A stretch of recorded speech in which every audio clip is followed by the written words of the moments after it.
Welcome back to our deep dive into Christopher Nolan's captivating cinematic creation, Oppenheimer.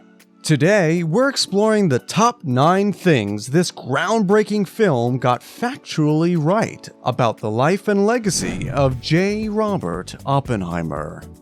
From the creation of the atomic bomb during World War II to the enigmatic persona of the brilliant scientist himself, Oppenheimer has meticulously woven historical accuracy into its narrative fabric. And so, without further ado, let's discover the fascinating facts and fictions that Oppenheimer brilliantly captured from real-life history. Oppenheimer had the opportunity to interact with several notable scientists while he was a student at Cambridge in the middle of the 1920s, including Patrick Blackett, whom I liked very much, he later recalled. According to Bird and Sherwin in American Prometheus, Oppenheimer admired Blackett, who would later serve as his mentor. However, as a practical, hands-on physicist, the future Nobel laureate pushed his student to complete lab work that Oppenheimer found challenging. He preferred reading and attending seminars. Oppenheimer spent his time in England in a miserable hole of an apartment, where he would occasionally roll about on the floor in pain. He eventually became so frustrated that he added chemicals to Blackett's apple. Niels Bohr almost bites into the apple in the movie, but that scene was made up for dramatic effect. When Cambridge authorities learned about the incident, Oppenheimer's father persuaded them not to file a complaint. Instead, Oppenheimer received a probationary sentence and was required to visit a psychiatrist. And so, Oppenheimer's tumultuous time at Cambridge shaped his path towards becoming one of the most influential scientists of the 20th century. Only 6 weeks after arriving in Leiden, Holland, Oppenheimer astonished his peers by giving a lecture in Dutch. "I don't think it was very good, but it was appreciated," Oppenheimer said. According to biographer and physicist Abraham Pais, he had a brief relationship with a woman there who might have assisted him in learning the language. Oppenheimer learns Dutch in the movie in just 6 short weeks. But Wellerstein, a historian of science and nuclear technology and professor at the Stevens Institute of Technology, points out that he could have prepared by taking some time to study the language. Oppenheimer spent a few weeks in New Mexico that summer recovering from TB. Who's to say he wasn't brushing up on his Dutch in between reading Baudelaire and E. E. Cummings? Whether by charm, romance, or late-night language sessions, Oppenheimer's Dutch adventure added another layer to his complex persona. According to American Prometheus, Peter Oppenheimer's parents left him with Håkon and Barbara Chevalier for 2 months in 1941, when he was just 2 months old. The two traveled to the family's ranch, Perro Caliente, close to Los Niños, New Mexico, because Robert's wife was fatigued. However, the film makes a connection between the arrangement and Kitty's drinking by portraying Robert leaving off Peter following a scene in which Kitty is intoxicated and angry about having to look after the baby all day by herself. This moment of tension at Perro Caliente would echo through the years, leaving a mark on the Oppenheimer family's story. Niels Bohr almost escaped from Nazi-occupied Denmark to Sweden in September 1943. Bohr came to Los Alamos a few months later, prepared to inform Oppenheimer and the others about his meeting with German physicist Werner Heisenberg in 1941. After questioning Bohr endlessly, Oppenheimer concludes in the film that Heisenberg made a wrong turn somewhere, and that the Germans were sufficiently behind the Americans if they were truly developing an atomic bomb. Although it's a condensed representation of reality, Wallerstein said it's largely accurate. "They're working on a very tiny nuclear reactor, but it will never be large enough to produce a bomb," Oppenheimer claimed. But it wasn't until almost a year later, in November 1944, that the Allies would discover unmistakable evidence that the Germans were still in the infant stages of development. These critical moments in history shaped the course of the war and the future of science. At a Senate hearing for Lewis Strauss's appointment to President Dwight D. Eisenhower's cabinet, physicist David Hill provided testimony. He claimed that contrary to Oppenheimer's portrayal, the majority of scientists would want Strauss to remain out of politics. However, according to David Inglis, chairman of the Federation of American Scientists, Strauss had targeted Oppenheimer out of personal vindictiveness, according to a Time magazine report. Inglis also discussed Strauss's opposition to shipping isotopes to Europe for medical purposes. The movie makes a big deal out of Oppenheimer's making fun of Strauss's worries, saying that you can use a bottle of beer for atomic energy, and that isotopes were more significant than sandwiches, but less significant than electronic devices. The quotation is from a joint meeting of the Atomic Energy Committee in 1949. Oppenheimer really did state that isotopes were somewhere between less significant than vitamins, to use an example. The line did get some laughs. These contrasting viewpoints and humorous moments during the Senate hearing shed light on the complexities of the era's political and scientific landscape. The depiction of a violent downpour as the military and scientists raced to prepare the bomb for the Trinity test in Oppenheimer wasn't only for theatrical effect. The weather forced a 1.5-hour delay from the original 4 a.m. scheduled time. In the movie, Oppenheimer predicts that the storm would pass, but in reality, it was a meteorology team under the direction of Jack Hubbard that made the same claim. Although the skies eventually clear, Army Lieutenant General Leslie Groves allegedly threatened to hang Hubbard if his weather forecasts were inaccurate. In the high-stakes world of the Manhattan Project, even the weather became a factor in the race to harness the destructive power of the atom. Remember, in the movie, Strauss claimed that Oppenheimer was not sorry for dropping the atomic bomb, and even went a step further to claim he would do it over again when given the chance. This is actually a fact that Oppenheimer never actually publicly admitted any kind of regret for dropping the bomb. Oppenheimer did, however, express sorrow for not being able to stop the arms race. He regretted what came next and did a lot of work to try and avoid it. Oppenheimer's complex journey reflects a man who grappled with the consequences of his actions and sought to make a difference in the turbulent world that followed. Oppenheimer and his student Hartland Snyder wrote a significant study concerning heavy stars running out of fuel and collapsing on the day Hitler invaded Poland.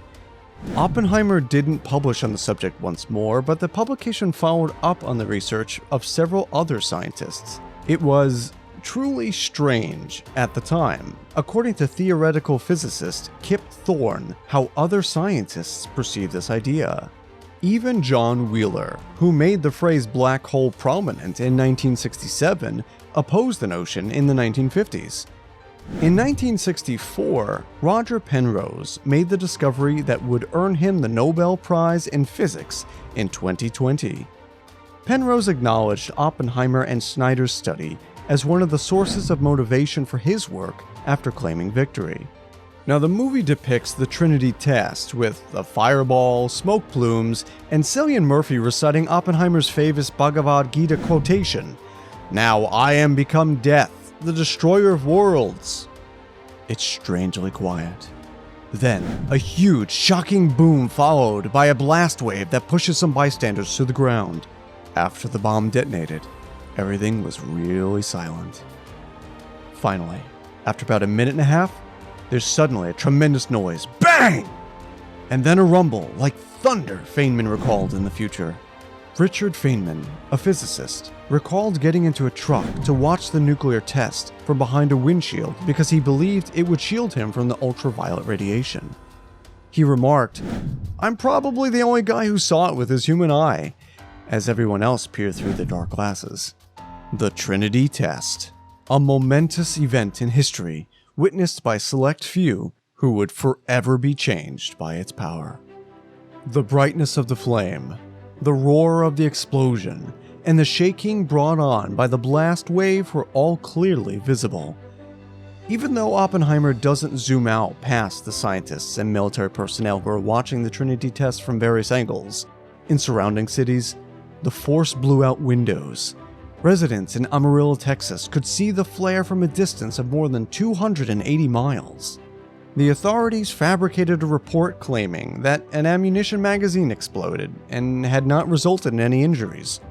A great way to cover up their tracks to keep the public from discovering their inhumane contraption. In the movie, they make it seem like the reason they're using the bomb is because they don't want to invade Japan, and that's just not actually how it was discussed at the time. There's an after-the-fact rationalization that was created later. In December 1946, physicist Carl T. Compton wrote in The Atlantic that dropping the bombs was a calculated gamble, and that the Secretary of War Stimson and others hoped it would end the war. Now, just imagine what the world would have come to if it hadn't, or if the Germans had a bomb of their own. The decision to drop the atomic bombs remains one of the most debated and consequential events in history.